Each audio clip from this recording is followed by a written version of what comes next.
ओम श्री शक्ति नमः। ओम श्री शक्ति नमः। ओम श्री शक्ति नमः। सती की तपस्या से संतुष्ट देवताओं को कैलाश में जाकर भगवान शिव का स्तवन करना। ब्रह्मा जी कहते हैं, नारद, एक दिन मैंने तुम्हारे साथ जाकर पिता के पास खड़ी हुई सती को देखा।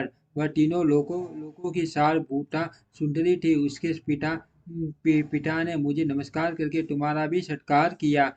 ये देख लोक लीला का अनुसरण करने वाली सती ने भक्ति और प्रसन्नता के साथ मुझको और तुमको भी प्रणाम किया। नारद तदंतर सती की ओर देखते हुए, हम और तुम दक्ष के दिए हुए शुभ आसन पर बैठ गए। तत्पश्चात मैंने उस विनयशीला बालिका से कहा, सती, जो केवल तुम्हें ही चाहते हैं और तुम्हारे मन में भी एकमात्र जिनकी ही कामना है, उन्हीं सर्वज्ञ जगदीश्वर महादेव जी को तुम पति रूप में प्राप्त करो। सुबह जो तुम्हारे सिवा दूसरी किसी स्त्री को पत्नी रूप में न तो ग्रहण कर सके हैं, न करते हैं, और न भविष्य में ही ग्रहण करेंगे, वही भगवान शिव तुम्हारे पति हो। वे तुम्हारे ही योग्य हैं, दूसरे के नहीं। नारद सती से ऐसा कहकर मैं दक्ष के घर में देर तक ठहरा ठहरा रहा। फिर उनसे विदा ले मैं और तुम दोनों अपने अपने स्थान को चले आए। मेरी बात को सुनकर दक्ष को बड़ी प्रसन्नता हुई। उनकी सारी मानसिक चिंता दूर हो गई और उन्होंने अपनी पुत्री को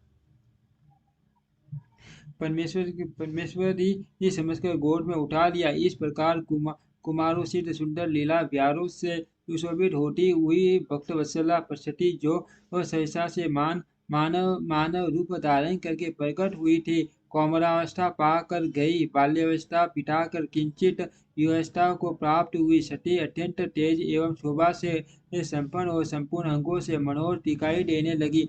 लोकेश दक्ष ने देखा कि सती के शरीर में युवावस्था के लक्षण प्रकट होने लगे। तब उनके मन में यह चिंता हुई कि मैं महादेव जी के साथ इनका विवाह कैसे करूं। सती स्वयं भी महादेव जी को पाने की प्रतिदिन अभिलाषा रखती थी। अतः पिता के मनोभाव को समझकर वे माता के निकट गई। विशाल बुद्धि वाली शत्रुरूपिणी परमेश्वरी शिवा ने अपनी माता बिरिनी से भगवान शंकर की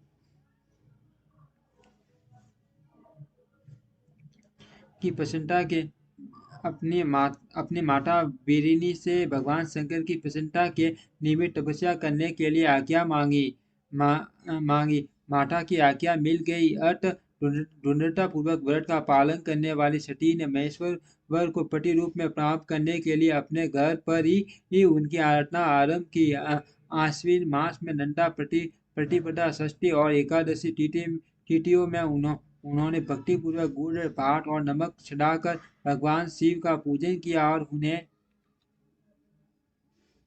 नमस्कार करके उसी नियम के साथ उस मास को व्यतीत किया। कार्तिक मास की चतुर्दशी को सजा कर रखे हुए मालपुआ और खीर से परमेश्वर शिव की आराधना करके वे निरंतर उनका चिंतन करने लगी। मार्गशीर्ष मास के कृष्ण पक्ष की अष्टमी तिथि को तिल, जौ और चावल से हर की पूजा करके ज्योतिर में दीप दिखाकर अथवा आरती करके सती दिन बिताती थी। पौष मास की शुक्ल पक्ष की सप्तमी को रात भर जागरण करके प्राप्त काल खिचड़ी का नैवेद्य लगा वे शिव की पूजा करती थी। माघ की पूर्णिमा को रात में जागरण करके सवेरे नदी में नाटी और गीले वस्त्र से ही तट पर बैठकर भगवान शंकर की पूजा करती थी। फाल्गुन मास की कृष्ण पक्ष की चतुर्दशी तिथि को रात में जागरण करके उस रात्रि के चारों पहरों में शिव जी की विशेष पूजा करती और नटों द्वारा नाटक भी कराती थी। चैत्र मास की शुक्ल पक्ष की चतुर्दशी को वे दिन रात शिव का स्मरण करते हुए समय बिताती और डाक के फूलों तथा दवनों से भगवान शिव की पूजा करती। वैशाख शुक्ल तृतीया को सती तिल का आहार करके रहती और नए जौ के बाढ़ से रुद्रदेव की पूजा करके उस महीने को बिताती थी। ज्येष्ठ पूर्णिमा को रात में सुंदर वस्त्रों तथा बटक टया के फूलों से शंकर जी की पूजा करके वे निराहार रहकर ही वह मास व्यतीत करती थी। आषाढ़ के शुक्ल पक्ष की चतुर्दशी को वो काले वस्त्र और बटक टया के फूलों से वे रुद्रदेव का पूजन करती थी। श्रावण मास की शुक्ल पक्ष की अष्टमी एवं चतुर्दशी को वे यज्ञ यज्ञ यज्ञ पवित्रों वस्त्रों तथा कुश की पवित्र से शिव की पूजा किया करते थे। भाद्रपद मास के कृष्ण पक्ष की त्रयोदशी तिथि को नाना प्रकार के फूलों और फलों से शिव का पूजन करके छठी चतुर्दशी तिथि को केवल केवल जल का आहार किया करती थी। भाटी के फलों और फूलों और उस समय उत्पन्न होने वाले अन्नों द्वारा वे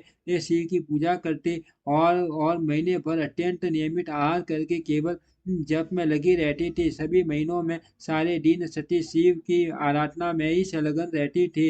अपनी इच्छा से मानव रूप धारण करने वाली वे देवी दृढ़ता पूर्वक उत्तम व्रत का पालन करती थी। इस प्रकार नंदा व्रत को पूर्ण रूप से समाप्त करके भगवान शिव में अन्य प्रभाव रखने वाली सती एकाग्रसित हो बड़े प्रेम से भगवान शिव का ध्यान करने लगी तथा उस ध्यान में ही निश्चल भाव से स्थित हो गई।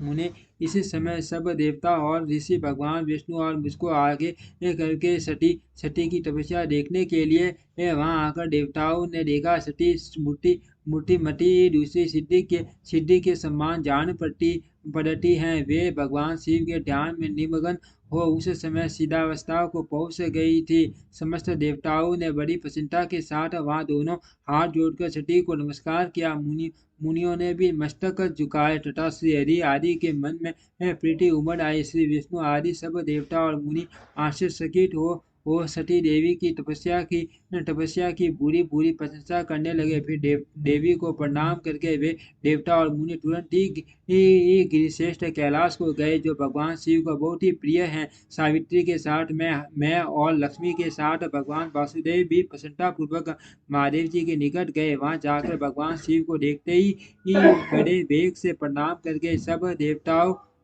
दोनों हाथ जोड़ विनत भाव से नाना प्रकार के स्रोतों द्वारा उनकी स्तुति करके अंत में कहा, प्रभु आपकी सत्व रज और तम नामक जो तीन शक्तियां हैं उनके राग आदि वेग असाह हैं वेद त्रयी अथवा लोक त्रयी आपका स्वरूप है। आप शरणागतों के पालक हैं तथा आपकी शक्ति बहुत बड़ी है। उसकी कहीं कोई सीमा नहीं है। आपको नमस्कार है। दुर्गा पटे जिनकी इंद्रिया दुष्ट हैं वश में नहीं हो पाती उनके लिए आपकी प्राप्ति का कोई मार्ग सुलभ नहीं है। आप सदा भक्तों के उद्धार में तत्पर रहते हैं। आपका तेज छिपा हुआ है। आपको नमस्कार है। आपकी माया शक्ति रूपा जो अहम बुद्धि है उसे आत्मा का स्वरूप ढक गया है। अतः यह बुद्ध बुद्धि जीव अपने स्वरूप को नहीं जान पाता। आपकी महिमा का पार पाना अत्यंत कठिन ही नहीं सर्वथा असंभव है। हम आप प्रभु को मस्तक झुकाते हैं। ब्रह्मा जी कहते हैं नारद इस प्रकार महादेव जी की स्तुति करके श्री विष्णु आदि सब देवता उत्तम भक्ति से मस्तक झुकाए प्रभु शिव जी के आगे चुपचाप खड़े हो गए। ओम श्री शक्ति नमः। ओम श्री शक्ति नमः। ओम श्री शक्ति नमः। ओम श्री शक्ति नमः।